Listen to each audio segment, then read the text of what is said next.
Hello everyone, మీరు చూస్తున్నారు success journey TV channel.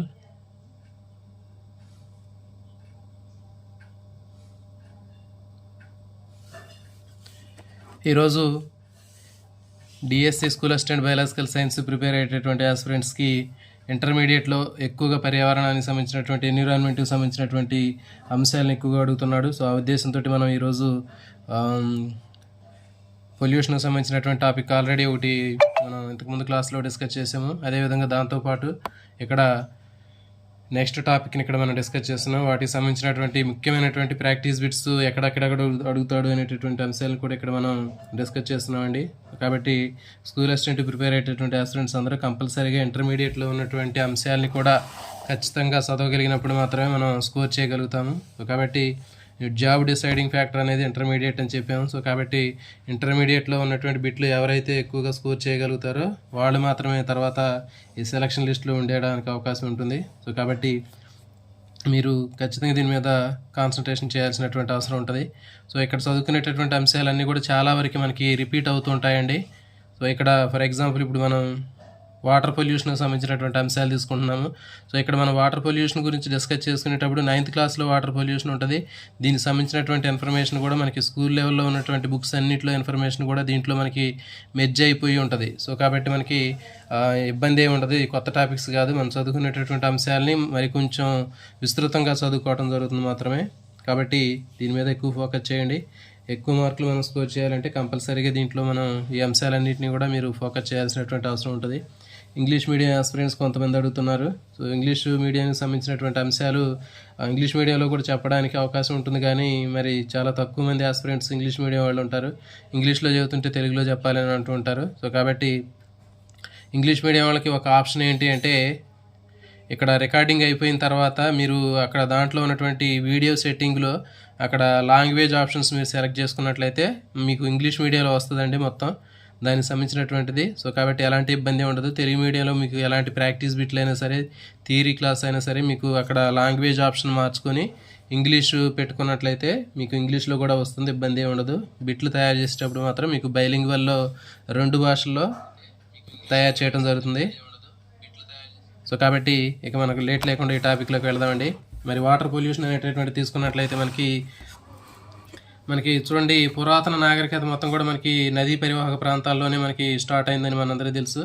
జీవం కూడా మనకి నీటిలోనే పుట్టిందని తెలుసు. మనకి బయాలజీలో మనం ఇంతకుముందు జీవ పరిణామం గురించి నేర్చుకున్నప్పుడు నీటిలోనే ప్రాణం అనేటటువంటిది పుట్టిందనే విషయం తెలుసు. తర్వాత మన యొక్క శరీర బరువు తీసుకున్నట్లయితే జంతువుల్లో శరీర బరువులో 90% వరకు నీరు ఉంటుంది. సో ఇది ఇంపార్టెంట్ అండి. మానవ శరీరంలో నీటి బరువు యొక్క శాతం ఎంత అని అడుగుతాడు. మానవ శరీరంలో లేకపోతే జీవుల దేహంలో నీటి యొక్క పర్సెంటేజ్ ఎంత ఉంటుందంటే 90% వరకు నీరు ఉంటుందండి. తర్వాత భూగ్రహం మీద ఉన్నటువంటి మొత్తం 100% నీరులో సముద్రపు నీరు ఎంత ఉంటుందంటే 97% సముద్రపు నీరు ఉంటుందండి. ఇంపార్టెంట్ బిట్ అండి ఇది. భూమి మీద ఉన్నటువంటి మొత్తం 100% వాటర్లో సముద్రపు నీరు సాల్ట్ వాటర్ పర్సెంటేజ్ ఎంత అంటే 97% ఉంటుంది. So Telugu medium English medium వాళ్ళకి కూడా మ్యాక్సిమం ఇవన్నీ అర్థమవుతుంటాయండి. సో కాబట్టి మీకు మన థియరీ చదువుకునేటప్పుడు మాత్రమే మీకు అక్కడ ఇబ్బంది అవుతుంది. సో కాబట్టి ఇక్కడ మీరు అండర్స్టాండింగ్ చేసుకునేటప్పుడు ప్రాక్టీస్ బిట్లు కానివ్వండి, లేకపోతే ఇక్కడ మనం చెప్పే అంశాలన్నీ కూడా మీకు సులభంగా తెలుగు మీడియంలోనే ఎక్కువ మీరు అర్థం చేసుకోవడానికి అవకాశం ఉంటుంది ఇంగ్లీష్ మీడియం కంటే. సో ఎందుకంటే ఇప్పుడు మనం చూడండి, జనరల్గా మన అందరూ కూడా తెలుగు మీడియం, బేసికల్గా తెలుగు మీడియం కాబట్టి మీకు కంప్లీట్గా ఈ పదాలన్నీ కూడా మన అందరికీ తెలిసినటువంటివే. సో కాబట్టి ఎలాంటి ఇబ్బంది ఉండదని అనుకుంటున్నాను. సముద్రపు నీరు ఎంత పర్సెంటేజ్ ఉంటుందంటే సాల్ట్ వాటర్ పర్సెంటేజ్ మనకి 97% ఉంటుంది. మరి తర్వాత మనకి కావాల్సినటువంటి మంచినీరు మాత్రం కేవలం 3% మాత్రమే ఉంటుందండి. సో ఇది కూడా ఇంపార్టెంట్. మనకి భూమి మీద అందుబాటులో ఉన్నటువంటి ఫ్రెష్ వాటర్ అనేది ఎంత పర్సెంటేజ్ ఉంటుందంటే కేవలం 3% మాత్రమే ఉంటుంది. సాల్ట్ వాటర్ పర్సెంటేజ్ ఎంత అంటే 97% ఉంటుంది. మరి ఈ కేవలం ఈ 3% వాటర్ ఏదైతే ఉందో దాన్ని మరి ఎక్కువ మొత్తంలో ఉపయోగించుకోవడం వల్ల నీరు ఎక్కువ కాలుష్యం అనేది అయిపోతుంది. దానికి సంబంధించినటువంటి నాణ్యత అనేది తగ్గిపోతుంది. మరి మన భారతదేశంలోనే కాదు, ప్రపంచంలో ఉన్నటువంటి అన్ని దేశాల్లో మరి నీటికి సంబంధించినటువంటి తీవ్రమైనటువంటి కాలుష్యానికి గురవుతున్నాయి. మరి దానికి సంబంధించినటువంటి ఇన్ఫర్మేషన్కి సంబంధించినటువంటిది ఇది మనకి ఇక్కడ అడిగేటటువంటి బిట్ అనేది కేవలం చూడండి, మొత్తం జీవుల దేహంలో నీటి పర్సెంటేజ్ అడుగుతాడు 90%. తర్వాత సముద్రపు నీటి పర్సెంటేజ్ ఎంత ఉంటుందంటే 97% ఉంటుంది. మంచినీరు ఎంత ఉంటుందంటే 3% ఉంటుంది మనకి. సో ఇది మనకి దీంట్లో ఉంటుంది. ఇంకా 9th క్లాస్లో కూడా ఉంటుందండి ఈ టాపిక్. 10th క్లాస్లో కూడా ఉంటుంది. 10th క్లాస్లో లాస్ట్లో ఎన్విరాన్మెంట్ టాపిక్లో ఉంటుంది ఇది. Next Ganga action plan. So ఇది చాలా చాలా ఇంపార్టెంట్ అండి. మరి గంగా అనేది తీసుకున్నట్లయితే చాలా దశాబ్దాల నుంచి మరి ఎన్నో నగరాలు పట్టణాల నుంచి మిలియన్ల కొద్ది శుద్ధి చేయనటువంటి గృహ సంబంధమైనటువంటి మురుగునీరు కానివ్వండి, ఇంకా పరిశ్రమల నుంచి వచ్చేటటువంటి రకరకాలైనటువంటి విషపూరిత వ్యర్థ పదార్థాలు దాంట్లో వస్తున్నాయి. సో తద్వారా మనకి 2500 కిలోమీటర్ల పొడవైనటువంటి పవిత్రమైనటువంటి గంగా నది విషతుల్యంతో ఇది కంపు దిబ్బలాగా మారింది. సో ఇక్కడ మనకి ఏంటి అంటే బిట్టు 2500 కిలోమీటర్ల పొడవైనటువంటి గంగా నది పొడవు ఎంత అని అడగవచ్చు. ఎందుకంటే ఇది సోషల్కి సంబంధించింది కాబట్టి మ్యాక్సిమం అడగకపోవచ్చు. సో ఈ దీంట్లో మనకి మరి గంగా నది అనేది కూడా కొన్ని చాలా రకాలైనటువంటి నగరాలు ఒడ్డున ఉండటం వల్ల వాటి నుంచి ఎక్కువ మొత్తంలో మురుగు కానివ్వండి, పరిశ్రమల నుంచి వచ్చేటటువంటి వేస్ట్ మెటీరియల్ మొత్తం కూడా దాంట్లో వచ్చి కలిసిపోతుంది. అది ఒక స్టింకింగ్ డంప్ లాగా తయారైంది. మరి ఆ నీరు వ్యవసాయానికి కానీ, లేకపోతే అగ్రికల్చర్కి కానీ, లేకపోతే ఇంకా తాగటానికి కానీ ఆ నీరు అనేది ఎలాంటి ఉపయోగం లేదు. కాన్పూర్, అలహాబాదు, వారణాసి, పాట్నా, కోల్కతా లాంటి నగరాల్లో మరి కాలుష్యానికి ప్రధానమైనటువంటి కేంద్రాలుగా వీటిని గుర్తించారు. మరి గంగా యాక్షన్ ప్లాన్ అనేటటువంటి పథకాన్ని భారత ప్రభుత్వం ఎప్పుడు లాంచ్ చేసింది అని అడుగుతాడంటే చాలా చాలా ఇంపార్టెంట్ బిట్ ఇది. 1985లో దీన్ని స్టార్ట్ చేశారు. గంగా నదిని శుద్ధి చేయడానికి గంగా యాక్షన్ ప్లాన్ని ఏ సంవత్సరంలో దీన్ని ఏర్పాటు చేశారని అడుగుతాడండి. సో ఇవి 1985. తర్వాత సో మీరు నోట్స్ రాసుకునేటప్పుడు ఎలాంటి ముఖ్యమైనటువంటి అంశాలు మీరు నోట్స్ రాసుకునే ప్రయత్నం చేయండి అండి తర్వాత మీరు చదువుకునేటప్పుడు. సో ఈ పేజీలో మనకి మ్యాక్సిమం ఒక 2-3 బిట్లు మాత్రమే ఉంటాయి ఇక్కడ. సో కాబట్టి ఎలాంటి ఇబ్బంది ఉండదు. ఇది మనకి ఇక్కడ బిట్ అనేది ఈ పారాగ్రాఫ్లో మనకి ఇక్కడ బిట్ కనిపిస్తుంది. ఎప్పుడు ఏర్పాటు చేశారంటే 1985లో మనకి గంగా నదిని శుద్ధి చేయడం కోసం గంగా యాక్షన్ ప్లాన్ని స్టార్ట్ చేశారు. మరి నదీ కాలుష్య నియంత్రణ పనుల పరిధిలో భారత ప్రభుత్వం గంగా యాక్షన్ ప్లాన్ని మళ్ళీ దాన్ని నేమ్ చేంజ్ చేసిందండి. పునర్నామకరణం చేసి జాతీయ నదీ సంరక్షణ ప్రాజెక్టుగా దీన్ని మార్చడం జరిగింది. National river conservation project plan. So ఇది గంగా యాక్షన్ ప్లాన్ని ప్రస్తుతం ఏ పేరుతో పిలుస్తున్నారు అని అడుగుతాడండి. జాతీయ నదీ సంరక్షణ ప్రాజెక్టు పథకం. సో ఈ పథకం పేరుతోటి ప్రస్తుతం దీన్ని పిలవటం జరుగుతుంది. మరి ఈ పథకం కింద ప్రస్తుతం ఎన్ని రాష్ట్రాల్లో ఎన్ని నగరాలు విస్తరించి ఉంది అని కూడా అడుగుతాడు. చూడండి 17 రాష్ట్రాలండి. జాతీయ నదీ సంరక్షణ ప్రాజెక్టు పథకం కింద గంగా యాక్షన్ ప్లాన్లో మనకి దాదాపు ఈ 2500 కిలోమీటర్ల పొడవైనటువంటి ఈ గంగా నదికి దగ్గరగా ఉన్నటువంటి 17 రాష్ట్రాల్లో 165 నగరాల్లో విస్తరించి ఉంది. అంటే ఆ ప్రాంతాల్లో దీన్ని నదీ ప్రాజెక్టుకు సంబంధించినటువంటి యాక్షన్ ప్లాన్ని ఇంప్లిమెంట్ చేయడం జరుగుతుంది. సో ఇక్కడ మనం గుర్తుపెట్టుకునేటటువంటిది ఏది అంటే గంగా యాక్షన్ ప్లాన్ని ఏ పేరుతో పిలుస్తున్నారు అని అడుగుతాడు ప్రస్తుతం.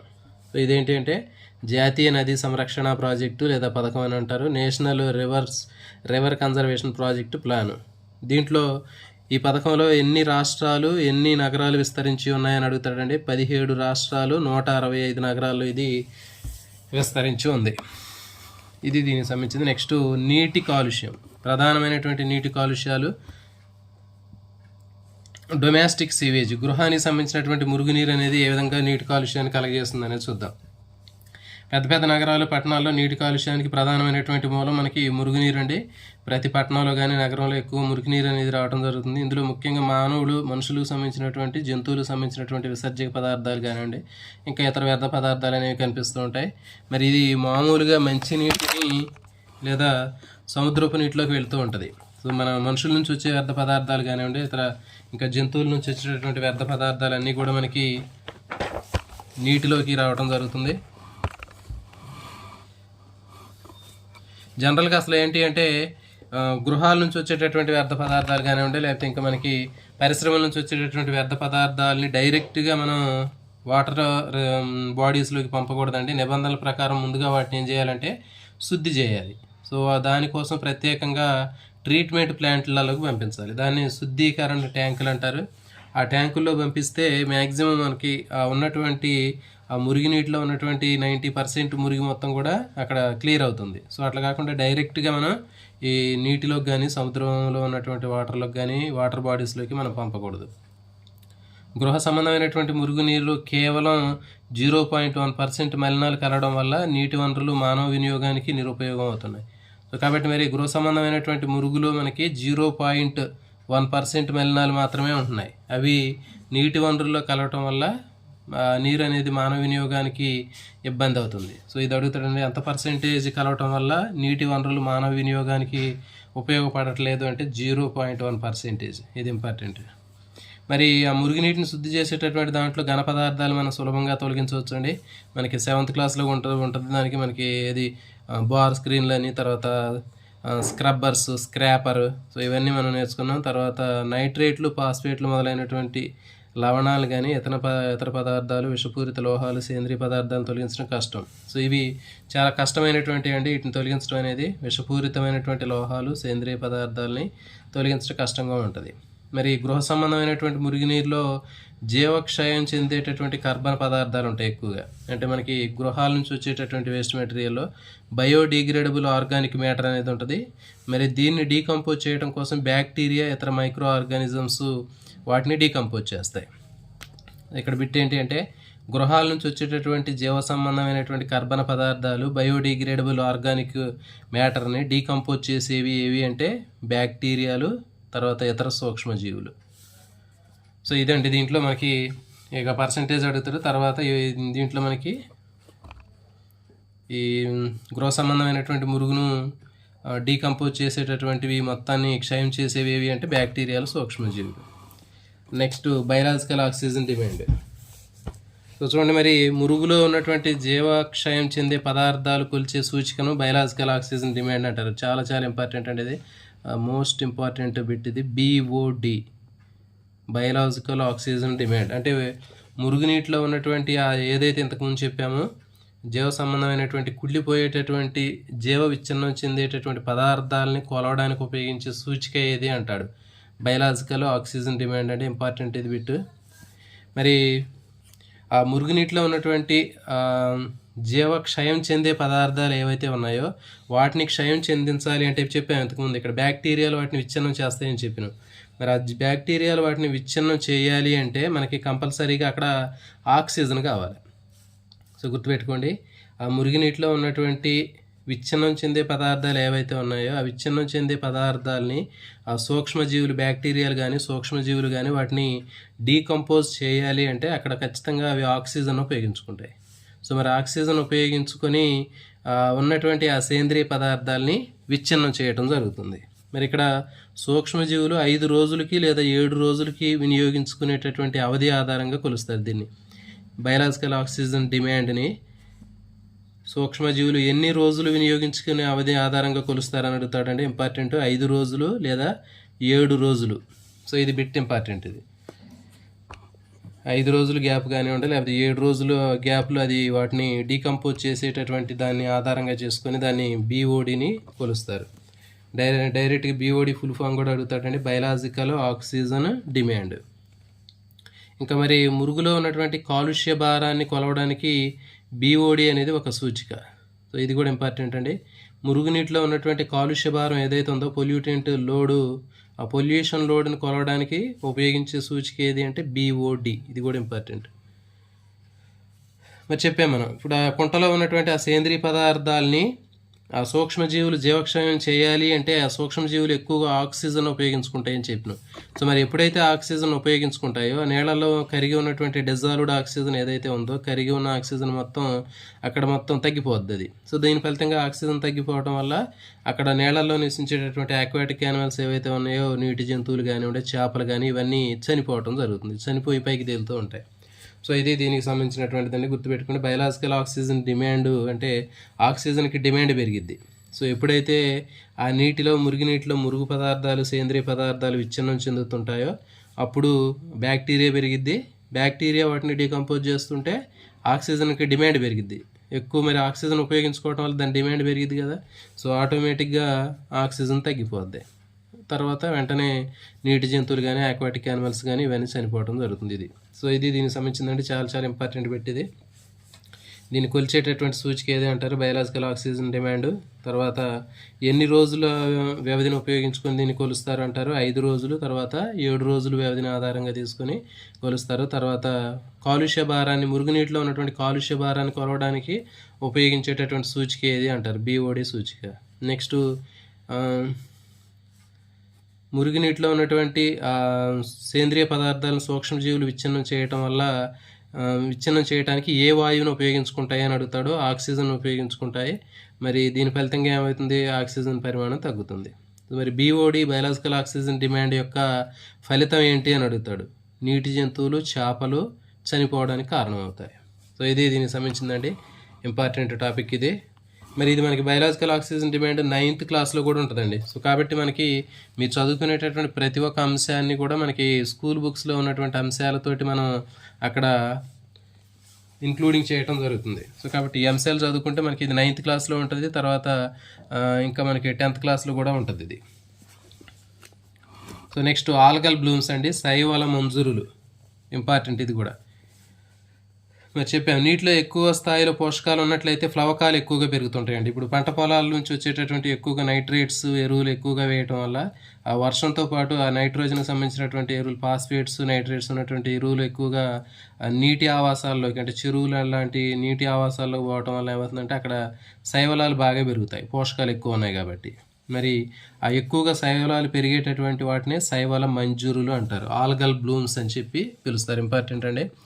ఆల్గల్ బ్లూమ్స్ అని ఏంటి అంటే నేలల్లో పోషకాలు, నైట్రేట్స్, ఫాస్ఫేట్స్ ఎక్కువగా ఉంటే ఆ నేలల్లో శైవలాలు, ఆల్గే బాగా గ్రోత్ అనేది ఎక్కువగా ఉంటుంది. సో దీన్నే శైవల మంజూరులు లేదా ఆల్గల్ బ్లూమ్స్ అంటారు. మరి ఉండటం వల్ల ఏమవుతుందంటే నీటికి ప్రత్యేకమైనటువంటి రంగు అనేది వచ్చింది, గ్రీనిష్గా కనిపిస్తూ ఉంటాయి అక్కడ. సో మరి ఈ శైవలాలు కూడా ఏం చేస్తాయి? నేలల్లో ఉన్నటువంటి ఆ డిజాల్వ్డ్ ఆక్సిజన్ ఎక్కువగా వాడుకుంటాయి. ఇవి ఆక్సిజన్ వాడుకోవడం వల్ల ఏమైందంటే అక్కడ నీటి నాణ్యత తగ్గిపోద్ది. Oxygen percentage, dissolved oxygen percentage తగ్గిపోయినప్పుడు ఆటోమేటిక్గా దాంట్లో చేపల లాంటి ఆక్వాటిక్ యానిమల్స్ చనిపోయే అవకాశం ఉంటుంది. సో మరి ఈ శైవల తట్టి నేర్పచ్చేటటువంటి కొన్ని రకాలైనటువంటి శైవలాలు మానవుడికి, జంతువులకు కూడా విషపూరితంగా ఉంటాయి. సో ఇక్కడ మనకి బిట్ ఏమడుగుతాడంటే శైవల మంజూరు లేదా ఆల్గల్ బ్లూమ్స్ నీటిలో పెరగడం వల్ల కలిగే ఫలితాలు ఏంటి అంటాడు. నీటి నాణ్యత క్షీణింపజేస్తుంది ఒకటి. నెక్స్ట్ చేపలు చనిపోతాయి, ఇది రైట్ ఆన్సరే. ఈ శైవల తెట్టును ఏర్పరిచే కొన్ని రకాలకు చెందిన శైవలాలు మానవుడికి, జంతువులకి విషపూరితంగా ఉంటాయి.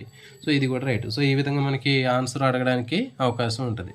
సో కాబట్టి ఇది గుర్తుపెట్టుకోండి. ఆల్గల్ బ్లూమ్స్ అనేవి ఎక్కువగా మన నేలల్లో పోషకాలు ఎక్కువగా ఉంటే శైవలాలు విపరీతంగా పెరిగిపోయి నేలల్లో ఉన్నటువంటి డిజాల్వ్డ్ ఆక్సిజన్ మొత్తం వాడేసుకుంటే నీటి నాణ్యత తగ్గిపోయి చేపల లాంటి ఆక్వాటిక్ యానిమల్స్ అన్నీ కూడా చనిపోయే అవకాశం ఉంటుంది. ఇంకా జంతువులకి, మనుషులకు కూడా విషపూరితం అవుతాయి.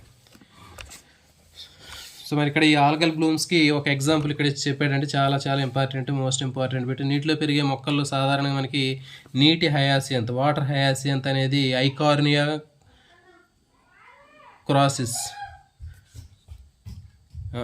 క్రాస్విస్ అనేటటువంటిది చెప్పే మనం. నీటి హయాసియంత్, గుర్రపు డెక్క అంటారు కదా. సో ఇది ఒక ఎగ్జాంపుల్ దీనికి. ఆల్గల్ బ్లూమ్స్ లాంటివి పెరుగుతున్నాయి అని చెప్పడానికి ఒక ఎగ్జాంపుల్ ఏంటంటే నీటి హయాసియంత్, వాటర్ హయాసియంత్, లేకపోతే దీన్ని టెర్రర్ ఆఫ్ బెంగాల్ అంటారండి. మోస్ట్ ఇంపార్టెంట్ బిట్, ఇట్లాంటివి ఖచ్చితంగా రావడానికి అవకాశం ఉంటుంది. టెర్రర్ ఆఫ్ బెంగాల్ అనేటటువంటి నీటి మొక్క ఏది అని అడుగుతాడు. వాటర్ హయాసియంత్ లేకపోతే గుర్రపు డెక్క. సో ఇది ప్రపంచంలో చాలా సమస్యాత్మకమైనటువంటి నీటి కలుపు మొక్క అండి. ఇది ఉండటం వల్ల ఏంటంటే ఈ మొత్తం కూడా వాటర్ని బ్లాక్ చేసిద్ది. ఇది మొత్తం కూడా నీటికి సంబంధించినటువంటి ఏవైతే ఛానల్స్ ఉంటాయో మొత్తం కూడా బ్లాక్ అయిపోతాయి. మరి వాటిని తొలగించడానికి మనం ఎంత ప్రయత్నం చేస్తామో, తొలగించడానికి చేసేటటువంటి ప్రయత్నం కంటే అవి పెరిగేటటువంటి గ్రోతే ఎక్కువగా ఉంటుంది. సో తద్వారా ఏంటి అంటే మరి నీటిలో ఇంబ్యాలెన్స్ అనేది, ఈకోసిస్టమ్ ఇంబ్యాలెన్స్ అనేది ఎక్కువగా జరగడం జరుగుతుంది. సో ఇది గుర్తుపెట్టుకోండి. మనకి ఆల్గల్ బ్లూమ్స్, శైవల మంజూరులలో మనకి ఎగ్జాంపుల్ ఏంటంటే వాటర్ హయాసియంత్ అనేది ఇంపార్టెంట్. దీనికి ఉన్న పేరు ఏంటో అడుగుతారు, టెర్రర్ ఆఫ్ బెంగాల్ అంటారు. సో ఇది ఇంపార్టెంట్.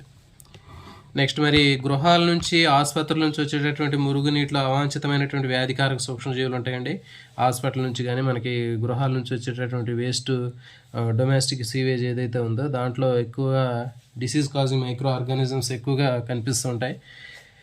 మరి వీటిని ట్రీట్మెంట్ చేయకుండా, శుద్ధి చేయకుండా డైరెక్ట్గా చెరువులు లాంటి ఆవాసాలు పంపించినట్లయితే ఆ వాటర్ యూజ్ చేస్తే మనకి ఎక్కువగా మరి అతిసారం, టైఫాయిడ్, జాండీస్, సో సో ఇట్లాంటి కలరా ఇలాంటి వ్యాధులు రావడానికి అవకాశం ఉంటుంది.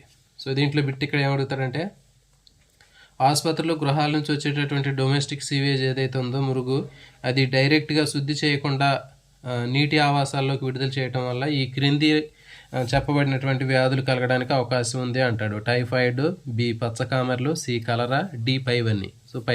సో ఇది ఇట్లా కూడా అడగడానికి అవకాశం ఉంటుంది. నెక్స్ట్ మరి పారిశ్రామిక వ్యర్థాలు చూడండి. మరి ఇండస్ట్రియల్ ఎఫ్లుయెంట్స్ అంటారు. మరి పరిశ్రమల నుంచి వచ్చేటటువంటి వేస్ట్ వాటర్ మొత్తాన్ని ఎక్కువగా నదులు కానివ్వండి, ఇంకా చెరువులు, కాలువలు దాంట్లోకి డంప్ చేస్తూ ఉంటారు ఆ వేస్ట్ మెటీరియల్స్ మొత్తాన్ని. సో దాంట్లో మనకి ఆర్గానిక్ ఉంటాయి, తర్వాత ఇన్ఆర్గానిక్ వేస్ట్ మెటీరియల్స్, తర్వాత ఇంకా సస్పెండెడ్ పార్టికులేట్ మ్యాటర్స్, తర్వాత పాయిజనస్ టాక్సిక్ మెటీరియల్స్. సో ఇవన్నీ కూడా మనకి వస్తూ ఉంటాయి పరిశ్రమల నుంచి వచ్చేటటువంటి వేస్ట్ వాటర్లో. సో వీటిలో కొన్ని డిగ్రేడ్ కానటువంటివి ఉంటాయండి, అంటే క్షయం చెందినటువంటి నాన్ బయోడిగ్రేడబుల్ వేస్ట్ మెటీరియల్స్ ఎక్కువగా మనకి ఫ్యాక్టరీస్ నుంచి వస్తుంటాయి. అలాంటి వాటిలో మనకి ముఖ్యమైనటువంటిది ఏది అంటే చూడండి, ఆర్సెనిక్, కాడ్మియం, కాపర్, క్రోమియం, పాదరసం, జింకు, నికెల్. సో ఇలాంటివన్నీ కూడా హెవీ మెటల్స్ అంటారు. సో ఈ హెవీ మెటల్స్ అనేవి నాన్ బయోడిగ్రేడబుల్ వేస్ట్ మెటీరియల్స్. ఇవన్నీ కూడా మనకి ఫ్యాక్టరీస్ నుంచి ప్రొడ్యూస్ అయ్యి వాటర్ బాడీస్లోకి పంపు చేస్తూ ఉంటారు. సో ఇది దీనికి సంబంధించిందంటే. నెక్స్ట్ పారిశ్రామిక వ్యర్థాల యొక్క ప్రభావం, ఎఫెక్ట్స్ ఆఫ్ ఇండస్ట్రియల్ ఎఫ్లుయెంట్స్. పరిశ్రమల నుంచి వచ్చేటటువంటి వ్యర్థ పదార్థాల వలన ఎలాంటి నష్టం ఉంటుంది అనేది ఇక్కడ చూద్దాం. నీటిలో ఉన్నటువంటి ఈ కార్బన్ పదార్థాలు BOD కానివ్వండి, ఇంకా COD కెమికల్ ఆక్సిజన్ డిమాండ్ని పెంచడం ద్వారా నీటిలో కరిగి ఉన్నటువంటి ఆక్సిజన్ని తగ్గిస్తాయి. సో ఎప్పుడైతే నీటిలో ఈ కార్బన్ పదార్థాలు ఉంటాయో, ఈ కార్బన్ పదార్థాలు నీటిలో పెరిగినట్లయితే ఆటోమేటిక్గా దీంట్లో బయలాజికల్ ఆక్సిజన్ డిమాండ్ కానివ్వండి, కెమికల్ ఆక్సిజన్ డిమాండ్ కానీ పెరిగిద్ది. ఎందుకంటే చెప్పాం కదా మనం, ఎప్పుడైతే సేంద్రియ పదార్థాలు కార్బన్ పదార్థాలు నేలలో ఉంటాయో ఆటోమేటిక్గా బ్యాక్టీరియా ఫామ్ అయ్యి వాటిని డీకంపోజ్ చేయడానికి ఆక్సిజన్ యూజ్ చేసుకుంటుంది. సో ఆటోమేటిక్గా ఆక్సిజన్ డిమాండ్ అనేది తగ్గిపోతుంది. మరి అలాంటి నీరు తాగడానికి కూడా ఉపయోగపడదు. సో మరి మురుగునీటి కలుషితం వల్ల అతిసారం, టైఫాయిడ్, కామెర్లు, కలరా ఇట్లాంటి వ్యాధులు కూడా రావడానికి అవకాశం ఉంటుంది. సో ఇది దీనికి సంబంధించింది. నెక్స్ట్ ఇది ఇంపార్టెంట్ అండి, బయోమ్యాగ్నిఫికేషన్, జీవ ఆవర్ధనం. సో ఇది మనకి 10th క్లాస్లో ఉంటుందండి. 10th క్లాస్లో ఈకోసిస్టమ్ లేకపోతే ఎన్విరాన్మెంట్ టాపిక్లో ఉంటుంది ఇది జీవ ఆవర్ధనం. సో కాబట్టి మనం చదువుకునేటటువంటి అంశాలు మళ్ళీ ఒకసారి గతంలో చదువుకున్న అంశాలు ఇక్కడ మళ్ళీ రివిజన్ అవుతూ ఉంటాయి. సో కాబట్టి ఇది ఎక్కడి నుంచి వస్తుంది ఈ టాపిక్, ఒక టాపిక్ చదువుకునేటప్పుడు మళ్ళీ స్కూల్లో ఉన్నటువంటి బుక్స్ను కూడా మనం రివిజన్ చేసుకున్నట్లుగా అవుతుంది. సో కాబట్టి ఇబ్బంది ఏమి ఉండదు. చూడండి, బయోమ్యాగ్నిఫికేషన్ అంటే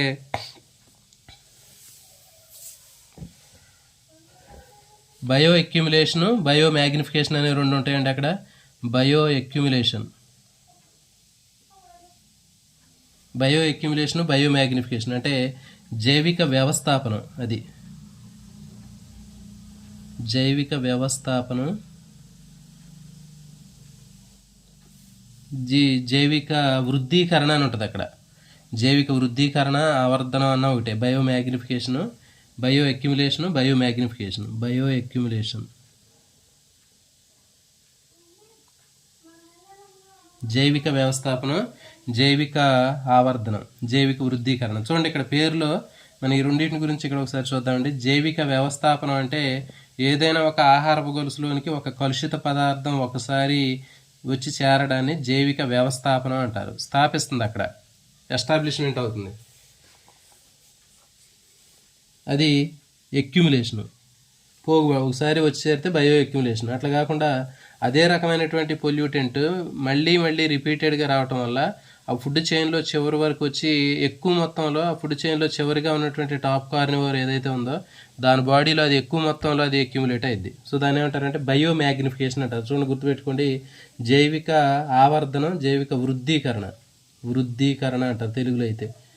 జైవిక ఆవర్ధనం అంటే ఏంటి, మ్యాగ్నిఫికేషన్ అంటే జనరల్గా మనం చూడండి మ్యాగ్నిఫైడ్ లెన్స్ అంటారు. మనకి కటకం ఉంటుంది, మనం మ్యాగ్నిఫైయింగ్ లెన్స్ తోటి చూస్తే చిన్నగా ఉన్నటువంటి దాన్ని డబల్ త్రిబుల్ అట్లా రెట్టింపు చేసిద్ది. సో అది ఆ పదాన్ని గుర్తుపెట్టుకోండి.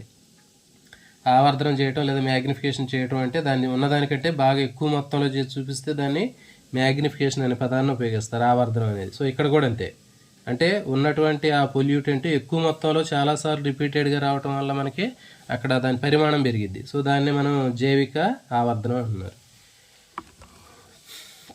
సో చూడండి ఇక్కడ ఫర్ ఎగ్జాంపుల్ ఇక్కడ మనకి ఇచ్చాడు.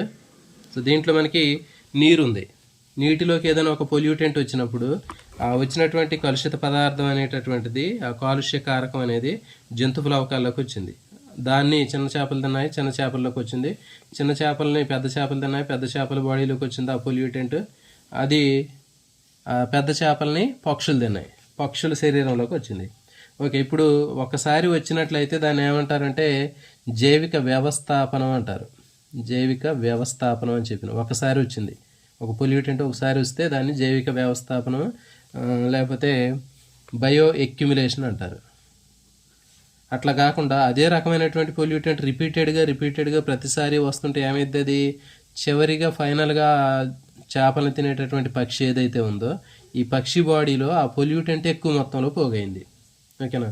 సో అప్పుడు దాన్ని ఏమంటారంటే బయో మ్యాగ్నిఫికేషన్ అంటారు, జీవ ఆవర్ధనము, జైవిక వృద్ధీకరణ అంటారు. అంటే వృద్ధి చెందింది, ఎక్కువ మొత్తంలో వచ్చింది కాబట్టి జైవిక వృద్ధీకరణ అంటారు.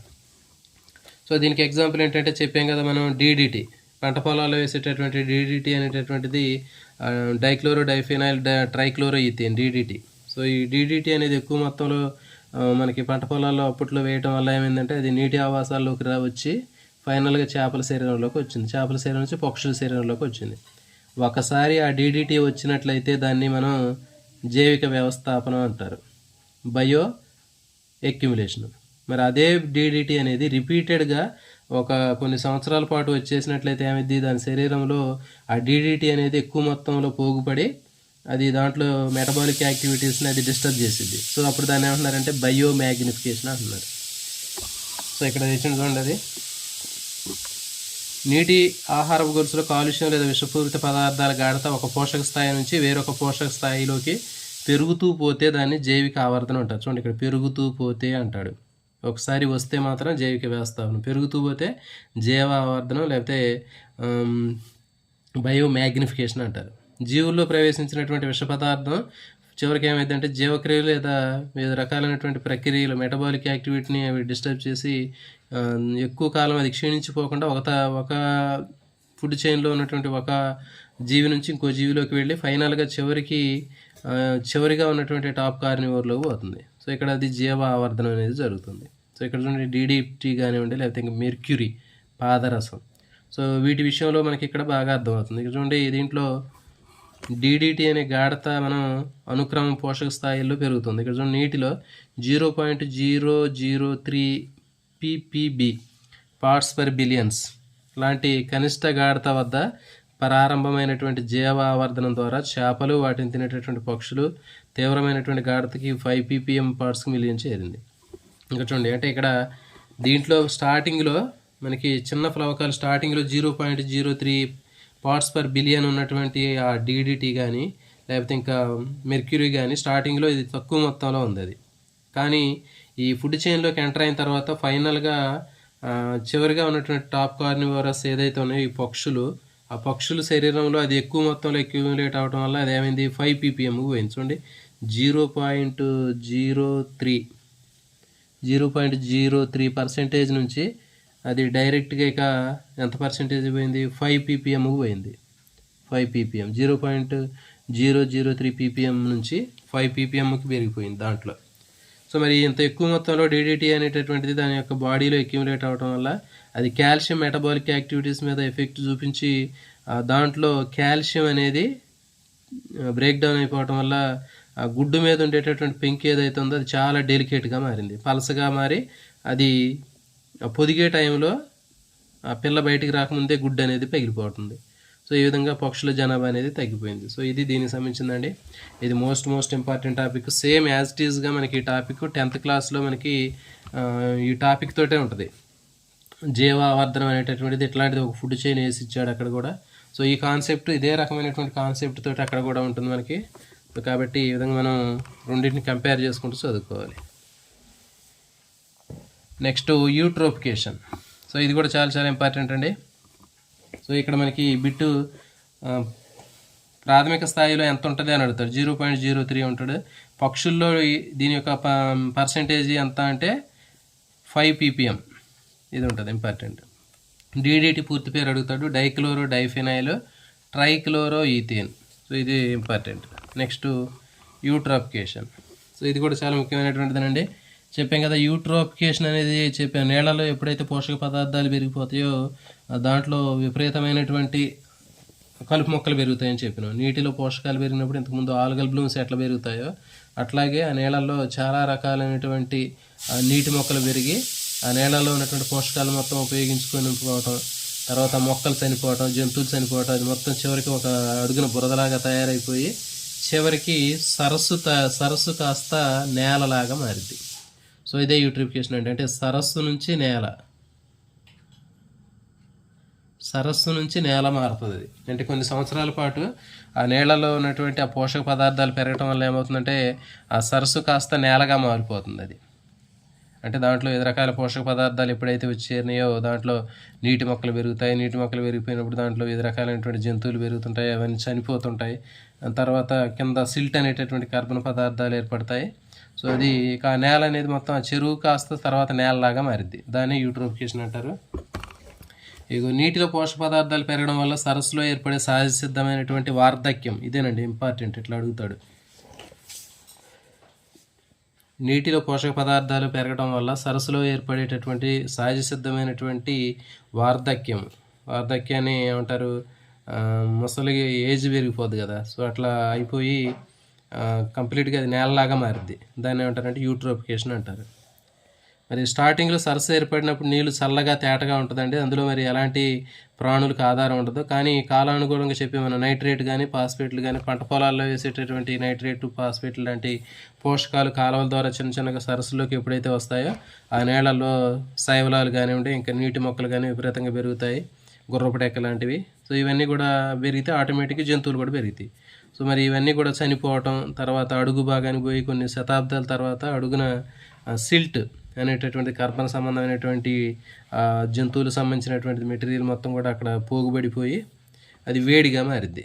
సో తత్ఫలితంగా అక్కడ జీవులు వాటి యొక్క స్థానంలో నెమ్మదిగా ఉష్ణంలో జీవించే జంతువులు అనేవి అక్కడ ఎస్టాబ్లిష్మెంట్ అనేది జరిగింది. కొన్ని మొక్కలు వేళ్ళు పోసుకుంటాయి, తర్వాత కాలానుగుణంగా ఏమవుతుందంటే సరస్సులో పెద్ద తేలియాడే మొక్కలు బురద ఇవన్నీ చేరి చివరికి సరస్సు అనేది నేలలాగా మారుతుంది. సో ఇది యూట్రిఫికేషన్కి సంబంధించిందండి. ఈ మ్యాటర్ మొత్తం మనకు అవసరం లేదు, దీని కాన్సెప్ట్ అర్థమైతే సరిపోతుంది. యూట్రిఫికేషన్ అంటే నీటి ఆవాసాల్లో పోషకాలు విపరీతంగా పెరగటం వల్ల దాంట్లో నీటి మొక్కలు విపరీతంగా పెరిగిపోతాయి. కొన్ని శతాబ్దాల తర్వాత జంతువులు మొక్కలు అన్నీ కుళ్ళిపోయి అక్కడ అది మొత్తం కూడా నేలలాగా మారిద్ది. సరస్సు కాస్త చివరికి నేలలాగా మారినట్లయితే దాన్నే మనం యూట్రోఫికేషన్ అంటారు. ఇక్కడ చూడండి, కుళ్ళినటువంటి శాకాహార సంబంధమైనటువంటి పదార్థాలతో కూడినటువంటి మెత్తగా ఉన్నటువంటి తడిగా ఉన్నటువంటి ఆమ్లయుత నేలను ఏమంటారు అంటాడు. బాగ్ ఆర్ బురద నేల అని చెప్పి పిలుస్తారు. దీంట్లో కుళ్ళిపోయినటువంటి మొక్కలకు సంబంధించినటువంటిది భాగాలుండి మనకి ఆమ్లయుతమైనటువంటి నేల ఉంటుంది, దీన్ని బురద నేల అని పిలుస్తారు. ఇంపార్టెంట్.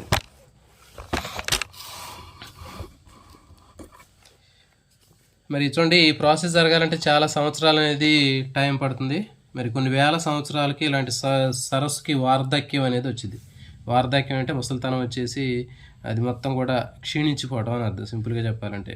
సో సరస్సు క్షీణించిపోయి నేలగా మారడానికి కొన్ని వేల సంవత్సరాలు పట్టిద్దండి. అయితే ఇది ఎక్కువగా హ్యూమన్ యాక్టివిటీస్ వల్ల జరిగిద్ది. ఇది ఎక్కువగా మానవ కార్యకలాపాల వల్లనే ఇట్లా మనకి ఇలాంటిది ఈ చెరువు కాస్త చివరికి నేలలాగా మారుతుంది. అంటే యూట్రిఫికేషన్కి ఎక్కువగా కారణమయ్యేటటువంటిది ఏది అంటే హ్యూమన్ యాక్టివిటీస్, మానవజనితమైనటువంటి కారణాల వల్ల జరుగుతుంది. సో ఈ ప్రక్రియను ఏమంటారంటే కల్చరల్ యూట్రిఫికేషన్ లేదా త్వరిత యూట్రిఫికేషన్ అంటారు. సో ఇది ఇంపార్టెంట్ అండి, బిట్టు డైరెక్ట్గా అడుగుతాడు. మానవ కార్యకలాపాల వలన జరిగేటటువంటి యూట్రిఫికేషన్ని ఏమని పిలుస్తారు? మానవ కార్యకలాపాల వల్ల వేగంగా జరిగేటటువంటి వార్ధక్య ప్రక్రియ లేదా యూట్రిఫికేషన్ని ఏమని పిలుస్తారంటే కల్చరల్ యూట్రిఫికేషన్ లేదా త్వరిత యూట్రిఫికేషన్ అని పిలుస్తారు. సో ఇది ఇంపార్టెంట్ అండి. సో కాబట్టి ఈ కాన్సెప్ట్ మీకు కొంచెం అర్థం కావడానికి చెప్తున్నాను. సో కానీ మీరు రాసేటప్పుడు మాత్రం మీరు ఇది అర్థం చేసుకుంటే మనకి చాలా ఈజీగా ఉంటుంది కాన్సెప్ట్. సో కాబట్టి మీరు చదువుకునేటప్పుడు ఇది చదువుకున్న తర్వాత మీరు 10th క్లాస్లో ఉన్నటువంటి ఈ టాపిక్ కూడా చదివేసుకుంటే మీకు ఈజీగా ఉంటుంది. సో కాబట్టి గతంలో కూడా నేను చెప్పాను, ఇంటర్మీడియట్ బుక్కులు చదువుకుంటూ ఆల్రెడీ స్కూల్ బుక్కులు చదువుకున్నారు కాబట్టి ఈ టాపిక్ చదువుకునేటప్పుడు మీరు దీనికి రెలవెంట్గా ఉన్నటువంటి బుక్కుల్లో ఉన్నటువంటి టాపిక్లు కూడా చదువుకున్నట్లయితే మీకు మొత్తం కూడా ఈజీగా కవర్ అవుతాయి. మీరు చదువుకునేటటువంటి అంశాలను ఒక నోట్స్లో ఏ టాపిక్లు చదువుకున్నామో ఇంటర్మీడియట్ ఉన్నటువంటి అంశాలు, దానికి రెలవెంట్గా ఉన్నటువంటి అంశాలని మీరు ఒక నోట్స్లో పెట్టుకొని మీరు రాసుకున్నట్లయితే అన్నీ కూడా ఒకేసారి మనకి ప్రిపరేషన్ అనేది కంప్లీట్ అయిపోతుంది. సో ఇది దీనికి సంబంధించినటువంటివి. సో ఈ విధంగా మనకి యూట్రోఫికేషన్ జరగడం వల్ల ఏమవుతుందంటే నేలల్లో ఉన్నటువంటి పోషకాలు మొత్తం కూడా ఎక్కువ పెరగడం వల్ల నీటిలో ఆక్సిజన్ డిమాండ్ పెరిగిపోయి ఆక్సిజన్ తగ్గిపోయి నీటిలో ఉన్నటువంటి జలచర జంతువులన్నీ చనిపోవడం, చివరికి నీరు మొత్తం కూడా పనికి రాకుండా పోయి చివరికి యూట్రిఫికేషన్ అనేది జరుగుతుంది. సో ఇది దీనికి సంబంధించిందండి. నెక్స్ట్ ఉష్ణ కాలుష్యం. సో ఇంతకంటే ఎక్కువ మనకు బయటకు దాటి అయితే వేరే బిట్లు అయితే ఏమీ అడగడండి. మ్యాక్సిమం ఇక మనకి ఇంటర్మీడియట్ మనకి టార్గెట్ కాబట్టి ఈ బుక్కులు చదువుకుంటే సరిపోతుంది. నెక్స్ట్ చూడండి, ఉష్ణ కాలుష్యం థర్మల్ పొల్యూషన్ అనేటటువంటి తీసుకున్నట్లయితే మనకి థర్మల్ విద్యుత్ కేంద్రాలు కానివ్వండి, ఇతర పరిశ్రమల్లో కానీ వాటిలో ఎక్కువగా మిషనరీస్ బాగా హీట్ ఎక్కుతూ ఉంటాయి. సో వాటి కారణంగా వాటిని కూల్ చేయడం కోసం నీటిని ఉపయోగిస్తూ ఉంటారు. మరి ఆ నీరు ఎప్పుడైతే వేడెక్కిందో ఆ వేడెక్కినటువంటి నీటిని దగ్గరలో ఉన్నటువంటి నీటి ఆవాసాలకు పంపిస్తూ ఉంటారు. సో మరి ఆ వచ్చేటటువంటి వేడి నీరు వలన కలిగేటటువంటి కాలుష్యం అనేది కూడా చాలా ముఖ్యమైనటువంటి ఉష్ణ కాలుష్యంగా చెప్పవచ్చు. మరి అది నేలల్లోకి రావడం వల్ల ఏమవుతుందంటే నేలల్లో ఉండేటటువంటి సున్నితమైనటువంటి చేపల లాంటి స్టీనోథర్మల్ జంతువులు, సో ఇవన్నీ కూడా చనిపోయే అవకాశం ఉంటుంది.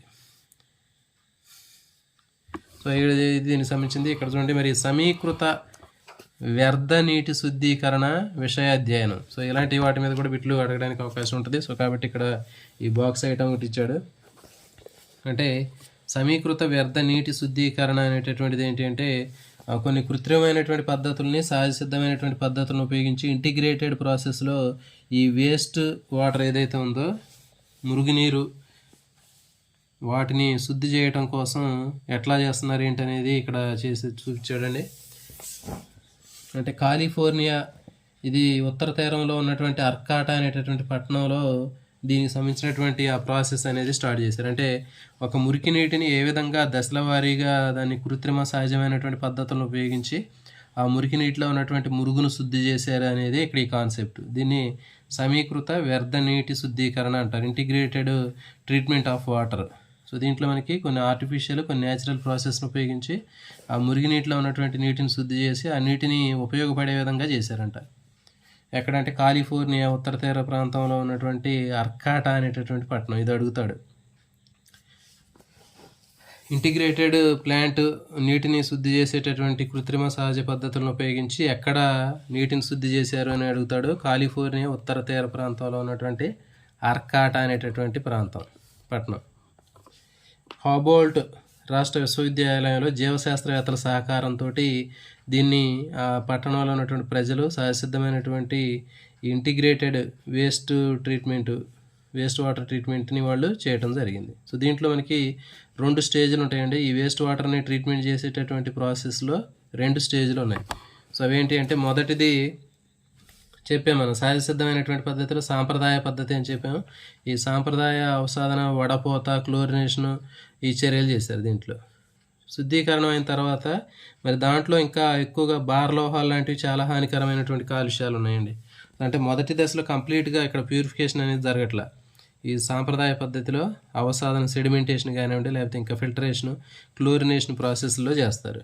మొదటి దశలో అవసాదన, వడపోత, క్లోరినేషన్, అభిచర్య అనేటటువంటిది ఏ దశలో చేస్తారని అడుగుతాడు. మొదటి దశలో ఇవి చేసినప్పటికీ కూడా ఆ నేలలో ఇంకేముంటాయంటే హెవీ మెటల్స్ ఉండొచ్చు, దీంట్లో భారలోహాలు ఉంటాయి.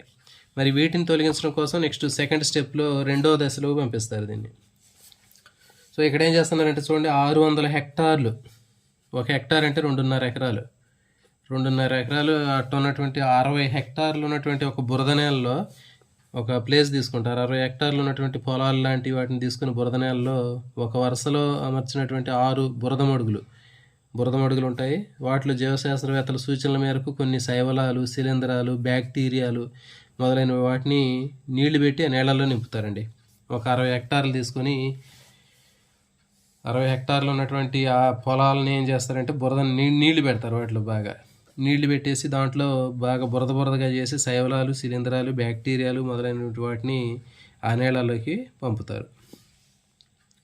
బురద నేలలో ఉన్నటువంటి మొక్కల్లో కాలుష్యాలని అవి తటస్థీకరించి పీల్చుకుంటాయి. సో ఎప్పుడైతే ఈ ఉన్నటువంటి ఈ 60 హెక్టార్లో ఈ తయారు చేసినటువంటి బురద మడుగులు లాంటివి ఉన్నటువంటి వాటిలోకి ఏ నీటిని అయితే శుద్ధి చేయాలో శుద్ధి చేయాల్సినటువంటి నీటిని పంపిస్తారండి. వీటిలోకి పంపించినప్పుడు ఇక్కడ ఉన్నటువంటి 6 బురద మడుగులు ఉంటాయని చెప్పాం కదా, ఆ పెద్ద ఆ బురద మడుగుల్లో ఏముంటాయి, శైవలాలు ఉంటాయి, శిలీంధ్రాలు ఉంటాయి, బ్యాక్టీరియాలు ఉంటాయి. ఇవన్నీ కూడా ఏం చేస్తాయంటే వాటిని మొత్తాన్ని కూడా పీల్చేసుకొని తటస్థీకరణం చేస్తాయి.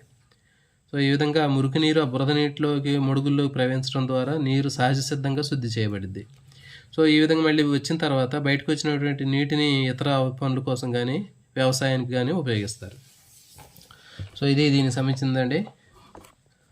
మరి ఇక్కడ చేపలు, జంతువులు, పక్షులు ఈ బురద నేలల్లో ఆవాసాలు ఏర్పరచుకోవడం ద్వారా అది ఒక ఉత్కృష్టమైనటువంటి బయోడైవర్సిటీ కన్జర్వేషన్ ప్లాంట్ లాగా అక్కడ రూపొందించడం జరిగింది. సో ఆ ప్లేస్లోనే ఇంకా చేపలు కానివ్వండి, ఇంకా జంతువులు, పక్షులు ఆ బురద ఉన్నటువంటి ప్రాంతాల్లోనే అవి ఆవాసాలను ఏర్పరచుకుంటాయి. సో ఇది ఒక బయోడైవర్సిటీ సంబంధించినటువంటి ప్లేస్గా కూడా దాన్ని ట్రీట్ చేయొచ్చు.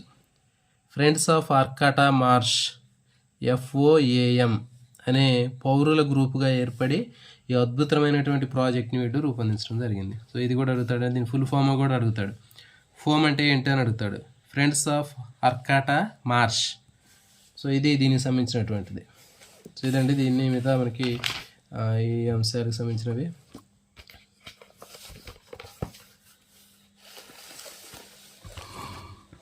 నెక్స్ట్ పర్యావరణ పారిశుద్ధ్యము, ఈకోసాన్ మరుగుదొడ్లు. సో ఇది మోస్ట్ ఇంపార్టెంట్ అండి ఈ టాపిక్. ఇది ఈకోసాన్ మరుగుదొడ్లు అనేటటువంటివి సింపుల్గా దీని గురించి చెప్తాను. జనరల్గా ఇక్కడ ఏంటి అంటే ఇది ఎక్కువగా శ్రీలంక, కేరళ రాష్ట్రాల్లో దీన్ని ఇంప్లిమెంట్ చేస్తున్నారండి. ఇది జనరల్గా మనకి మరుగుదొడ్లు మనం ఉపయోగించేటటువంటి మరుగుదొడ్లో ఆ వ్యర్థ పదార్థాలని శుభ్రం చేయాలి అంటే, వాటిని క్లీన్ చేయాలంటే ఎక్కువ వాటర్ అనేది యూజ్ చేయాలి.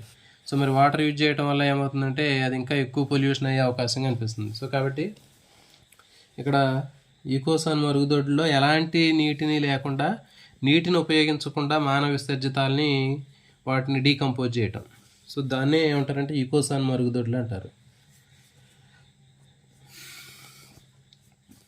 అంటే మానవ సంబంధమైనటువంటి వ్యర్థ పదార్థాలని నీటిని ఉపయోగించకుండా కేవలం పొడి పద్ధతుల్లో దాన్ని మొత్తం కూడా డీకంపోజ్ చేసి వాటి నుంచి వచ్చినటువంటి గ్యాస్ని కానివ్వండి, ఎరువుని కానీ మనం ఉపయోగించుకోవటం జరుగుతుంది. సో దాన్ని ఈకోసాన్ మరుగుదొడ్లు అంటారు. బిట్ ఇంపార్టెంట్ అడుగుతాడండి. సాధారణంగా చూడండి, వ్యర్థ పదార్థాలు తొలగించాలంటే నీరు ఎక్కువగా కావాలి. మరి అక్కడ మురుగు అనేది ఏర్పడుతుంది. మరి మానవ వ్యర్థ పదార్థాల మలాన్ని తొలగించడానికి నీరు వాడితే కంపల్సరీగా మరి మరుగుదొడ్లలో ఉపయోగించాల్సినటువంటి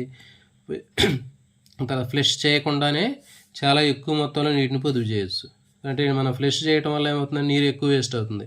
సో అట్లా నీరు ఫ్లష్ చేయకుండానే నీటిని పొదుపు చేయాలి అంటే అక్కడ నీటిని ఉపయోగించకుండా మరి దానికి ఆల్టర్నేటివ్ అనేది చేయాలి. దీనికోసం ఇక్కడ ప్రయోగాత్మకంగా దీన్ని ఇంప్లిమెంట్ చేశారంటే ఇక్కడ చూడండి, పర్యావరణ పారిశుద్ధ్యం అనేటటువంటిది మానవ విసర్జనలను తొలగించడానికి పొడి సేంద్రియ మరుగుదొడ్లను ఉపయోగించడం. ఇది ఇంపార్టెంట్.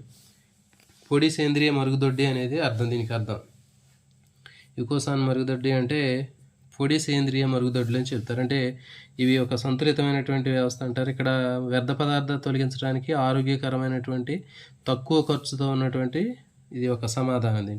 దీంట్లో ఏం చేస్తారంటే దీంట్లో గుర్తుంచుకునే విషయం ఏంటంటే సేంద్రియ పదార్థాల్లో మానవ విసర్జితాలను రీసైకిల్ చేయటం ద్వారా తిరిగి ఉపయోగపడేటటువంటి ఎరువు కానీ గ్యాస్ కానీ తయారు చేస్తారు. సో ఇది ఇంపార్టెంట్ అండి. రీసైకిల్ జనరల్గా మరి ఈ మానవ సంబంధమైనటువంటి వ్యర్థ పదార్థాలని దాన్ని డంప్ చేస్తూ ఉంటారు వాటిలలోకి, సెప్టిక్ ట్యాంకుల్లోకి దాన్ని చేస్తుంటారు. కానీ ఇక్కడ ఏంటంటే ఎలాంటి నీటిని ఉపయోగించకుండా దాన్ని రీసైకిల్ చేసి దాని నుంచి న్యాచురల్ గ్యాస్ తయారు చేయొచ్చు, ఎరువు తయారు చేయొచ్చు. సో దీన్నే ఆల్రెడీ ఇక్కడ కేరళ తర్వాత శ్రీలంకలో వీటిని ఇంప్లిమెంట్ చేస్తున్నారు. సో ఇది ఇంపార్టెంట్ అండి, గుర్తుపెట్టుకుని దీనికి సంబంధించినటువంటివి. ఇవి ఎక్కడ ఉపయోగిస్తున్నారంటే కేరళ, శ్రీలంకలో అంటారు. లేకపోతే సేంద్రియ పద్ధతిలో మానవ విసర్జ్య పదార్థాలను రీసైకిల్ చేయడం ద్వారా ఉపయోగపడేటటువంటి ఎరువుల్ని గ్యాస్ను తయారు చేసేటటువంటి పద్ధతి ఏది అంటే ఈకోసాన్ మరుగుదొడ్లు పద్ధతి. సో ఇది దీనికి సంబంధించిందండి. మిగిలినటువంటి టాపిక్ రేపు భౌమ కాలుష్యానికి సంబంధించినటువంటి అంశాన్ని రేపు డిస్కస్ చేద్దామండి. భౌమ కాలుష్యము, తర్వాత రేడియోధార్మిక వ్యర్థ పదార్థాలు, సో వీటికి సంబంధించినటువంటి అంశాలని రేపు డిస్కస్ చేద్దామండి. సో కొన్ని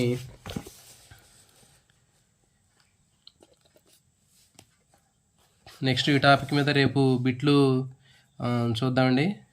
నెక్స్ట్ సెషన్లో 7కి అట్లా కొన్ని ముఖ్యమైనటువంటి మైక్రో ఆర్గానిజమ్స్ డిసీజెస్ సంబంధించినటువంటి ఒక లైవ్ ఒకటి ఉంటుంది. ఆ వీడియోని కూడా చూడండి. వీడియో చూసే ఆస్పిరెంట్స్ వీడియోని లైక్ చేయండి అండి. అదేవిధంగా పక్కన ఉన్నటువంటి హైప్ అనేటటువంటి బటన్ ఉంటుంది, సో దాన్ని క్లిక్ చేయండి. దాన్ని క్లిక్ చేసినట్లయితే ఇంకా ఎక్కువ మంది ఆస్పిరెంట్స్కి వీడియో వెళ్ళడానికి అవకాశం ఉంటుంది. సో కానీ మన వీడియో అనేది కేవలం ఎంత టైం తీసుకొని మనం చెప్తున్నాం, కేవలం సింగిల్ డిజిట్లోనే మన ఆస్పిరెంట్స్ ఈ వీడియోని చూస్తున్నారు. సో చాలామందికి తెలియదు, మరి ఎంతోమంది డబ్బులు పే చేసి చూస్తున్నారు. కాబట్టి మీ వంతుగా మీరు కూడా సహాయం చేస్తేనే 10 మందికి మీరు కూడా సహాయం చేసిన వాళ్ళు అవుతారు. సో ఇప్పుడు కేవలం మనం మాత్రమే ఒకరి నుంచి సహాయం పొందడమే కాకుండా మనం కూడా ఇతరులకు సహాయపడే విధంగా మీరు పక్కన ఉన్నటువంటి హైప్ కానివ్వండి, లేకపోతే ఇంకా లైక్ బటన్ని మీరు క్లిక్ చేసి వీడియోని 10 మందికి షేర్ చేసినట్లయితే ఇలాంటి మరిన్ని వీడియోలు మళ్ళీ తయారు చేయడానికి అవకాశం ఉంటుందండి. థ్యాంక్ యూ అండి. Thank you for watching.